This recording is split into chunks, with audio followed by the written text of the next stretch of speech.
So the first thing you do is point, and then you'll look, and then you'll start the pressure. And then once you start the pressure, you have to do whatever it takes to make that horse move off from you. And if that works fine, if the noise with the string works fine, if you got to go touch him with that string, touch him with the string, and even make that an escalation. So you touch him on that button. If that don't work, you touch him harder, you touch him harder, you touch him harder until he freaking moves. Now the instant he moves, right back to normal, right back to neutral. The quickness of how you release that pressure will make a big difference in the way that horse responds for it.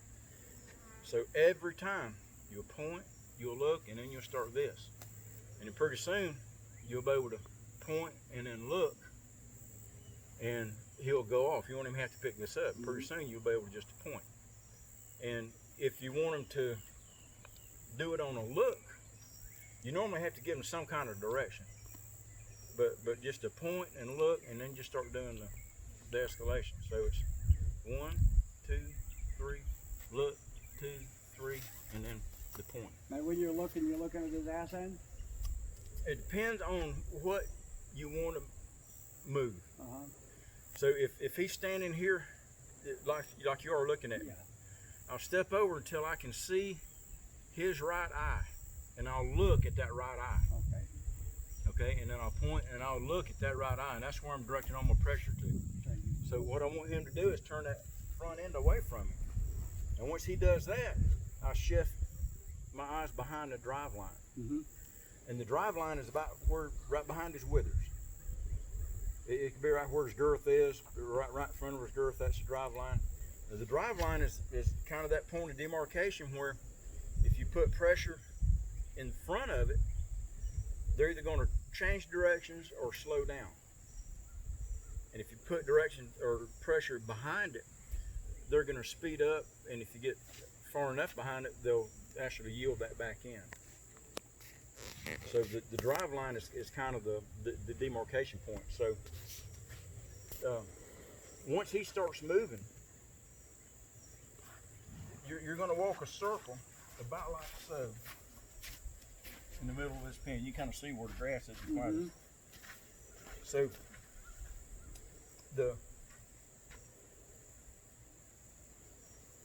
if you stand here in the middle, you're going to be at or in front of that drive line. You know, as you're looking at the horse. So if a horse is going that way, further over here I move, you're going to be a little bit behind that drive line. Move over here, I'm a little bit further behind the drive line. And the further I get behind the drive line, the more forward pressure I have on it. Okay, so you're going to pick a spot where you can walk along this circle and be right behind the drive line on that horse. But you're not going to be, you want to be close enough into the circle so that when the time comes, you can take one step and go from behind the drive line to in front of it. And that's his cue to turn, to change directions. All right, now, when you get in front of that drive line, woof, if you move forward from there, you're going to push his head away from you. He's going to turn into the fence. All right, but if you step, woof, get in front of that drive line and back up, you give him room to come at you. Mm-hmm. Okay, now, when he comes at you, you still got your stick in this neutral position here. You're going to look at that other eye and point. And then put pressure on that other eye to move his front end around this way. Okay? Now, if he doesn't stop, or if he does something else silly, you still want him to go in that same direction, you bring the stick over this way, and you just get on him until he goes, back off in that direction and does it right. So that brings us to this position right here. So in this position right here, I'm right here, or I'm right here. It's just as easy to go that way as that way. Mm-hmm. So you got your stick in a neutral position.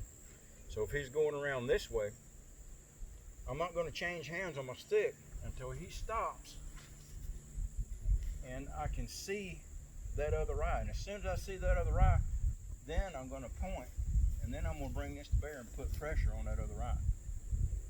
So as he comes around, you can start putting pressure behind the drive line to get him to move forward. Does that make sense? Yeah, yeah.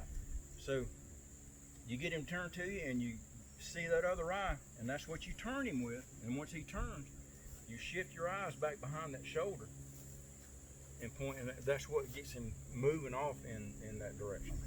Okay. So try this. Just try that right there, and you just kind of ignore your string. Yeah. Oh yeah. I was watching you in that video where you were moving the string back and forth between hands, where you said you have it in a neutral position, so you could switch hands if you drive it quickly. Yep. Yeah. Yeah, that was good. And you were talking about always going under the string. Yeah. Instead of Yeah. Because over? when you got the horse on a lead rope, taking that stick over the string, you just Yeah, get because you got all this to get over and everything. Yeah. But under it, it's just Yeah. right there. So it's real easy to switch, like you're saying, it's real easy to switch hands back and forth if you want them to change directions and everything. Yeah. Yeah. Because So, you never know what they're going to do, really. You know, they're supposed to come and turn toward you, but sometimes they'll, do something silly. You need to be able to bring that stick bear with whatever hand you want. Yeah. I was watching that. So yeah. And one other point I want to make, and this is an important point, is we know we got two sides of that horse, right? The eye determines what side of the horse you're on. Like, you're on my right side, right? Your right eye, I'd be. But if I turn my head and I'm looking at you with that left eye, you're on the left side of that horse. Yeah. And that's just how they work. Whatever eye he's looking at you with is the side of the horse that you're on. So when you ask them to turn, they'll kind of turn toward you. If you need to, step over here and look at that. Look at the left eye to get him to turn that direction. Yeah. Okay.